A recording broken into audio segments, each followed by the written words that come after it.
itu All Eyes on Papua? Arti All Eyes on Papua secara harfiah dalam bahasa Indonesia adalah semua mata tertuju pada Papua. Kalimat tersebut merupakan ungkapan masyarakat yang menunjukkan kepedulian mereka terhadap hutan Papua yang disebut akan dijadikan lahan perkebunan sawit. Poster bertuliskan All Eyes on Papua bertebaran di sosmed. Tagar All Eyes on Papua saat ini sedang menempati trending topik teratas di platform sosmed X. Warganet menyuarakan bahwa hutan Papua akan dibabat oleh pejabat dan petinggi untuk perkebunan sawit. Masyarakat adat di Papua saat ini sedang memperjuangkan hak mereka atas hutan adat. Pejabat dan petinggi negeri yang hanya mementingkan bisnis dinilai sebagai dalang yang membuat masyarakat Papua miskin.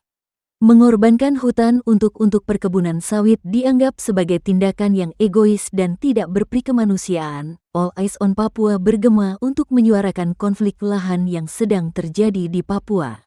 Masyarakat adat Marga Moro dan suku Awiu didampingi oleh Koalisi Selamatkan Hutan Adat Papua menggugat izin lingkungan kebun sawit PT Indo Asiana Lestari, PT IAL. Masyarakat adat Papua Barat menolak dengan tegas rencana pembabatan hutan seluas 36.000 hektar itu. Apabila proyek tersebut terlaksana, hutan adat yang selama ini merupakan sumber penghidupan bagi mereka akan hilang. Kehidupan mereka terancam. Yayasan Pusaka Bentala Rakyat melalui laman petisi ceng.org sejak tanggal 2 Maret tahun 2024 mengajak orang-orang menandatangani petisi pencabutan izin sawit PT IAL. Melalui petisi itu dijelaskan bahwa menghilangkan hutan alam dengan luas separuh Jakarta adalah suatu bencana. Pasalnya, hilangnya rimba Papua untuk proyek perkebunan sawit PT IAL akan menghilangkan emisi 25 juta ton CO2. Jumlah emisi tersebut sama dengan menyumbang 5% dari tingkat emisi karbon tahun 2030.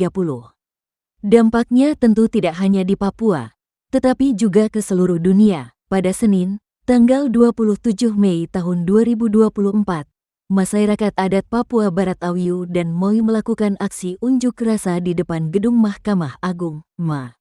Mereka melakukan aksi damai dengan menggunakan baju adat mereka sembari meluapkan penolakan atas izin perusahaan perkebunan kelapa sawit di Bovendigul dan Sorong. Kami datang menempuh jarak yang jauh, rumit, dan mahal dari tanah Papua ke ibu kota Jakarta untuk meminta Mahkamah Agung memulihkan hak-hak kami yang dirampas dengan membatalkan izin perusahaan sawit yang kini tengah kami lawan ini, ungkapnya Henry Kusworo, pejuang lingkungan hidup dari suku Awiu dikutip CNBC. Aksi demo masyarakat adat Papua di depan gedung MA itu dilakukan usai gugatan mereka di pengadilan tingkat pertama dan kedua gagal. Gugatan kini memasuki tahap kasasi, yang menjadi harapan terakhir bagi masyarakat adat Papua untuk mempertahankan dan memperjuangkan hutan adat mereka.